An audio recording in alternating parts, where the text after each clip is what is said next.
Šiuolaikiniai intensyvūs žemės ūkio metodai kartu su plačiu cheminių medžiagų naudojimu sukelia reikšmingų aplinkos ir žemės ūkio iššūkių. Tai apima taršą, dirvožemio degradaciją, buveinių sunaikinimą ir nykstančią biologinę įvairovę tarp augalų ir gyvūnų. Be to, augantys rūpesčiai dėl maisto produktų saugos ir jų poveikio žmogaus sveikatai skatina domėjimąsi alternatyviais žemės ūkio metodais. Biodinaminis žemės ūkis siūlo holistinį, organinį ir etišką požiūrį į žemės ūkį, maistą ir mitybą.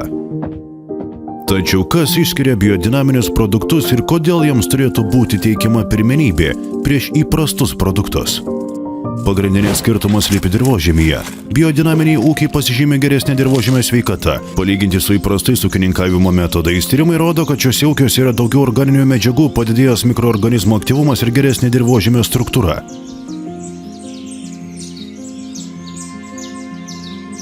Biodinaminio žemės ūkio kertinis aspektas slypi natūralių preparatų naudojime.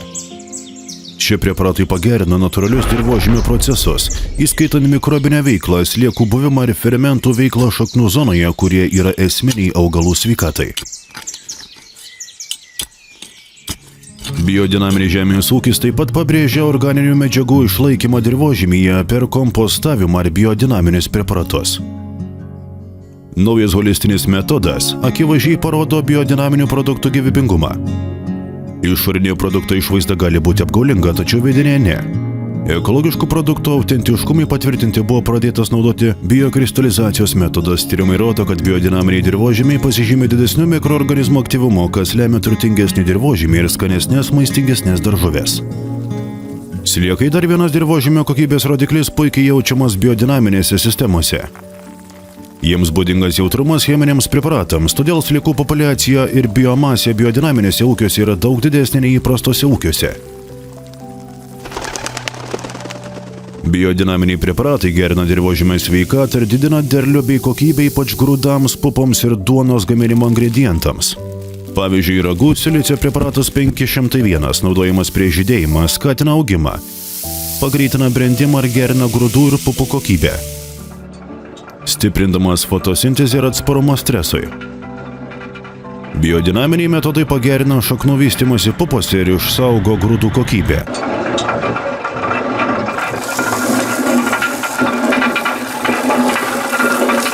Užtikrindami geresnės kepimo savybės ir ilgesnį galiojimo laiką duonos gamybai. Biodinaminiai produktai auginami be sintetinių pesticidų ar trąšų, užtikrinančių švarumą ir saugumą. Tyrimai parodė, kad biodinaminiu būdu užauginti moliūgai ir bulvės turėjo reikšmingai didesnį maistinių medžiagų kiekį. Biodinaminiai pieno produktai taip pat lenkia įprastą pieną, nes juose yra daugiau vertingų riebalų rūgščių, todėl jie ypač naudinga vaikams, turintiems maisto netoleravimą. Galų gale biodinaminis žemės ūkis yra tvarus, maistingas ir ekologiškai atsakingas alternatyvus metodas, kuris suteikia naudos tiek aplinkai, tiek žmogaus sveikatai.